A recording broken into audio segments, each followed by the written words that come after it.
top waiver wire stashes ahead of week 6. This is the video of videos that you need. Last week, I told you in this video to stash Woody Marks, and boom, big game. If you subscribe to my videos, you didn't have to dump 100% of your FAAB to get Marks because we were already ahead of the game here. I told you to stash Kenneth Gainwell in case something went wrong with Jalen Warren's knee, and boom. Yep, we get that rude awakening Sunday morning notification that Jalen Warren's knee injury took a turn for the worse and he was out. So once again, it is time to beat the waiver wire and grab these guys for free and leave your league mates wondering on Tuesday how you beat them to it.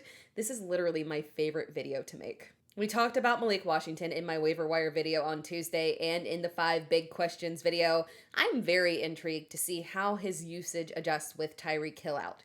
Washington has had a very low ADOT and his usage has been somewhat gimmicky. For comparison, his ADOT is 4.4 on the season. Jalen Waddle's is 9. Tyreek Hill's was 13.1.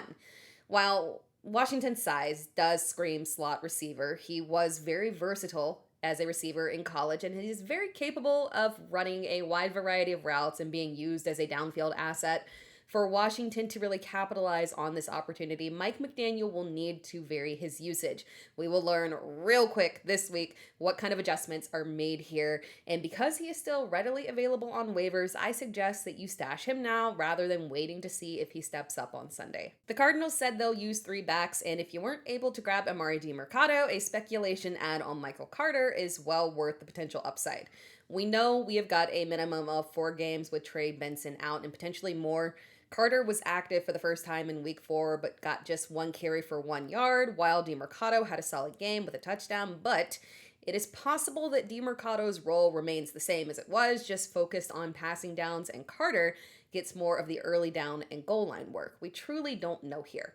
Carter has served as a lead back before with the Jets, and he does also have receiving upside. Again, he is well worth a stash here to see what this committee actually looks like so that you don't have to spend any FAAB if he actually does operate as the lead back here. If you follow my work, you know how much I loved Jalen Coker heading into the season.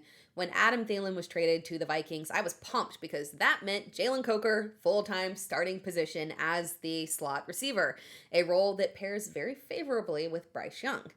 My dreams were crushed when Coker went on IR before the season even started, but good news here. The Panthers said his practice window is being opened in week 6, and we know that slot role does remain his job. Coker has legitimate upside and showed promise last season. He is a solid bench stash here. I made a short about Brashard Smith a few days ago as a player to keep your eyes on, because when a team tells you that they're going to get more touches to a specific player, you need to pay attention.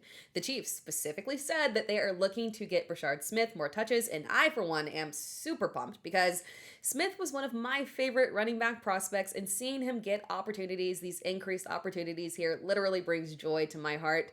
The value Smith has is in receiving work. He was a converted receiver in college, hence the limited snaps on the ground. In week 4, we saw a jump in his snaps, and he had 4 carries for 9 yards, but he also got 3 receptions on 4 targets for 27 yards. That is the key. Smith is a very intriguing long-term stash. Cedric Tillman is out with a hamstring injury, and he was ruled out fairly quickly. Hamstrings are typically a multi-week injury, so Isaiah Bond should get some good run here while Tillman is out. Thus far this season, we have been not really able to use any of the Browns receivers, so your instinct is to be skeptical here, but it is possible that Dylan Gabriel getting his first start could bring some stability to the Browns offense because it can't possibly get worse, right?